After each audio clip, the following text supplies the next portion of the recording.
बिस्मिल्लाहिर्रहमानिर्रहीम। काशिफ़ सिद्दीकी मुझो नालो है ऐं हिन वक़्तु institute of rural management Pakistan में सिंध जो रीजनल मैनेजर तौर कमु करे रहियो आहियां ऐं इन खां अलावा मुख़्तलिफ़ वॉलंटियर जेके ग्रुप्स आहिनि ऐं हैदराबाद सिविल सोसाइटी नेटवर्क जे चेयरमैन तौर कमु करे रहियो आहियां।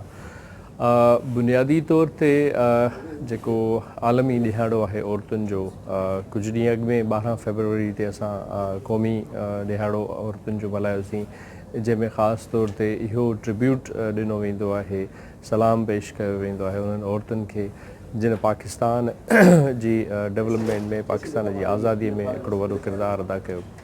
उन खां पोइ हीउ जेको ग्लोबल या इंटरनेशनल वुमेन डे आहे इन जो बि मक़सदु इहो ई अहिड़ो ई आहे जंहिंमें आलमी सतह ते जेके जिन औरतुनि कंट्रीब्यूट कयो आहे या जिन पंहिंजो पाण मञायो आहे या जिन पंहिंजो सोशल रिस्पॉन्सिबिलिटी वारो किरदारु अदा कंदे औरतुनि खे सघारो कयो, पंहिंजो पाण खे सघारो कयो ऐं मुख़्तलिफ़ औरतुनि जे हक़नि जे लाइ या मसइलनि जे लाइ आवाज़ु उथारियो। त सिंध में बि या पाकिस्तान में या वरी हिकु दफ़ो ॿीहर 8 मार्च सेलिब्रेट थी रहियो आहे। हाणे हिन जा मुख़्तलिफ़ मक़सद ज़ाहिर थियनि था या उन्हनि जा मुख़्तलिफ़ पहलू आहिनि। हिकु त हिन में को बि तज़ाद नाहे इन ॻाल्हि खां त औरतूं पाकिस्तान जे आइन मुताबिक़ उन्हनि खे बराबरीअ जो दर्जो मिलियलु आहे। उहे आइन में मौजूदु आहिनि शयूं, उहे क़ुर में मौजूदु आहिनि शयूं, त को बि कंहिंखां मथे नाहे। पर ख़ैर उन ॻाल्हियुनि ते असां नथा वञूं।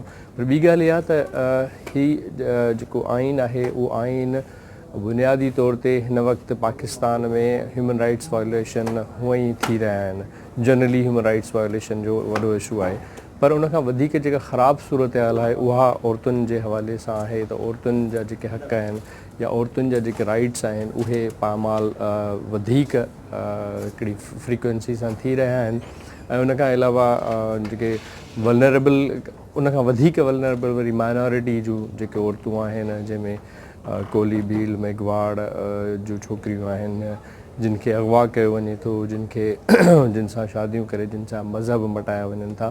त बुनियादी तौर ते हीउ ॾींहुं हूअं त हर ॾींहुं हवाले सां आहे त इहे सभु शयूं, इहे वायोलेशन्स ख़तमु थियणु घुरिजनि, पर हिन ॾींहं ते हिकु दफ़ो ॿीहर हिकु कलेक्टिव वॉइस जे तौर ते सिंध जूं औरतूं, सिंध जा मर्द, सिंध जूं मुख़्तलिफ़ स्टेक होल्डर्स, मुख़्तलिफ़ सियासी जमातूं, मुख़्तलिफ़ समाजी जमातूं, मुख़्तलिफ़ जेके आर्ट्स ऐं कल्चर जा प्लेटफॉर्म्स आहिनि, उहे सभु गॾिजी करे इहो अहद करे रहियूं आहिनि त असां सभु मिली करे औरतुनि जे अहिड़े हवाले सां जेका कानून साज़ी आहे, प्रो वुमेन लेजिस्लेशन आहे। सिंध असेंबली असां सलाम पेश कयूं था त उहा पहिरीं असेंबली आहे जेका प्रो वुमेन लेजिस्लेशन में टॉप ते आहे।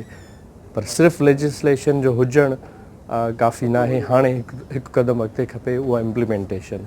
ऐं इम्प्लीमेंटेशन जे लाइ इहा असांखे जी डिमांड न आहे त पार्लियामेंटेरियंस या अनाउंस करे छॾनि त बाबा हीअ असां क़ाइदा कानून ठाहे छॾिया, कानून मौजूदु आहिनि। न, जेको इम्प्लीमेंट कराइण जो ज़िम्मेदारु आहे स्टेट ऐं उहा कंसर्न डिपार्टमेंट।